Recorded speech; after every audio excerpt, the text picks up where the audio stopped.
নমস্কার বন্ধুরা, সবাইকে আমার চ্যানেলে স্বাগতম। আজ আমরা চলে গেছি নবদ্বীপ ধামে। এতই ট্রেনে ভিড় হয়েছিল যে আমি ক্যামেরা অন করতেই পারিনি। তো যাই হোক, সবাই মিলে পৌঁছে গেছি। আমরা টোটো দিয়ে নেমেই আশ্রমের দিকে যাচ্ছিলাম সবাই মিলে। প্রায় সব ফ্যামিলি মিলে এসেছিলাম, ভাই বোনরা সব একসাথে। আর এই যে আমাদের শ্রী গুরুর আশ্রম, এটা তো ওই আশ্রম দিয়ে যে বাইরের দৃশ্যটা খুবই সুন্দর। আর ওই যে দেখতে পাচ্ছেন হনুমানগুলো, এখানে প্রচুর হনুমান আছে, প্রচুর পুরো ঘুরে বেড়াচ্ছে। তো খুবই সুন্দর লাগছে, একটা অন্য পরিবেশ। এবারে আমরা তাড়াতাড়ি রেডি হয়ে নিই, কারণ বেরোতে হবে। আমরা বেশি দিনের জন্য আসিনি, জাস্ট 2 দিনের জন্য এসেছিলাম। তো রেডি হয়ে গেছি, এবার আমরা যাব নবদ্বীপ ঘুরতে। তো চলুন যাওয়া যাক।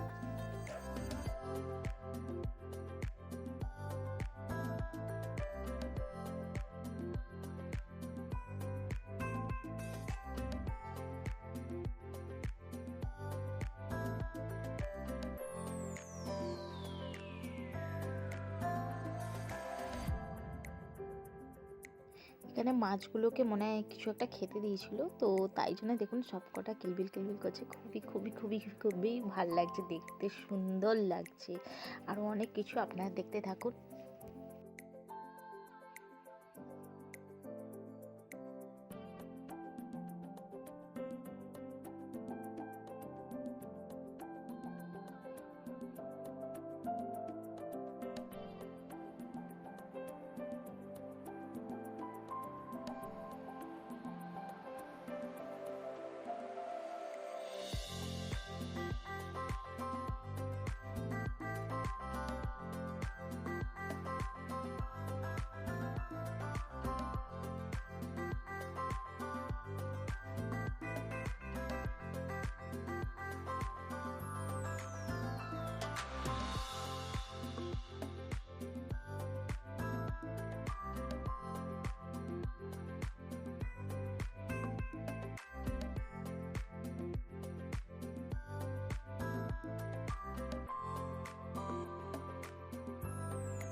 আমাদের পুরো নবদ্বীপটা ঘোরা হয়ে গেছে, সব কিছু, পোড়ামাতলা আরও যা যা ছিল, চৈতন্যদেবের ধাম, সব কিছু। তো এবার আমরা ফিরে যাচ্ছি। আবার দেখা হবে মায়াপুরের নতুন ব্লগে। আজ আসছি, সবাই ভালো থাকবেন, টাটা।